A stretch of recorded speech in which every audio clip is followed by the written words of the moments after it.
With college enrollment down for the third straight year since the pandemic began, more and more people are looking at alternatives to higher education.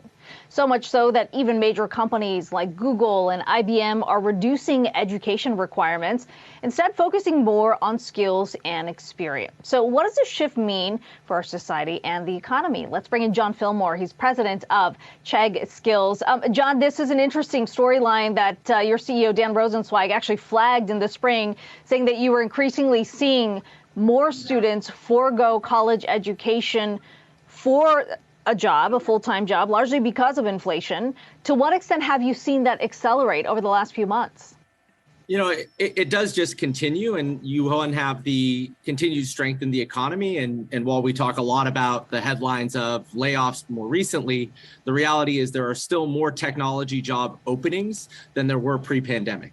And so there is a continued need to get people into the workforce. And the reality is there's also just a decrease in the ROI on the college education space. We've talked a lot, obviously, about the increase in tuition over the last few years. But the reality beyond that is only 60% of people who even start college graduate, and only about 50% of them end up fully employed after graduation. So really 2/3 of people who are going into college are not getting the outcome that they wanted, which tells you for a lot of people, if there's an easier, cheaper, faster way to get the skills necessary to participate in the labor force, they're going to go that route. And are you seeing this more in some sectors than others? I know we talk about that in the tech space, but what about other sectors? Yeah, you are definitely starting to see it more in places like healthcare. Certainly, if you're a nurse or if you're a doctor, there are degree requirements. But if you're thinking about things like pharmacy tech, if you're thinking things like certified medical assistant, you're getting a lot of places in that don't necessarily require a degree. And you are seeing more and more places that are struggling to fill those job openings say, wait, do we really need this degree inflation of saying the skills for this don't actually require for you to go to a 4-year college? You mentioned the decrease on ROI of college education. I mean, what does that return on investment look like now? We've seen sort of the salary comparisons between high school education versus a college education. Has that divide been narrowed significantly because of the pandemic? There are certainly opportunities for people, especially if you're in a sector like technology. We teach a lot of people in cybersecurity where the average job salary coming out for an entry-level job tends to be in the $70,000 to $90,000 range. So certainly in places like that, there are opportunities. And there's nothing wrong with a college degree. And obviously there are stats on the lifetime earnings of somebody who gets that 4-year degree. The problem is for so many people, they go into that situation, they end up with $10,000 to $30,000 worth of debt, and then they end up with no degree. And so you have this people with the overhang of debt plus no degree that essentially get no benefit versus being in high school.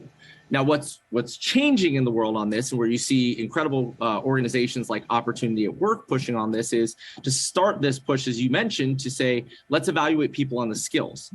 And so whatever their training is, whether you go to what we do with the Thinkful brand within Chegg Skills and you're learning cybersecurity, or whether you go to Southern New Hampshire University and you do 1 year or 3 years or 4 years, you're picking up skills. And if more employers, and as more employers start to evaluate you on that basis, you're going to see more and more people be able to participate in the economy that today are locked down. And John, to that point about disparities, we know that sometimes when people sort of do a review of the jobs that they have, they realize that some of them don't actually require a bachelor's degree. But there is that consistency that some employees look for. They think there's a certain standard that comes with a bachelor's degree. What does it mean then if you have so many different organizations offering skills-based services and employers are trying to figure out who's the most qualified candidate based on just that? Yeah, that's right. And it's also why you see companies like Vervo starting to jump out on the assessment space, because if you're going to move away from a degree, you need as an employer to be able to have some level of confidence that the person actually knows the skills. And so you're seeing incredible evolutions in the assessment space of being able to say, do you actually understand cybersecurity? Do you understand data analytics? Do you understand data science, which are some of the most popular jobs that we teach? I think you'll continue to see pushes on that assessment side as employers say, wait a minute, this certificate can show that you have the skills, but I do need to, for the old adage, trust but verify. Indeed. Well, thank you for joining us with your insight. The president there of Chegg Skills, John Fillmore, thank you so much.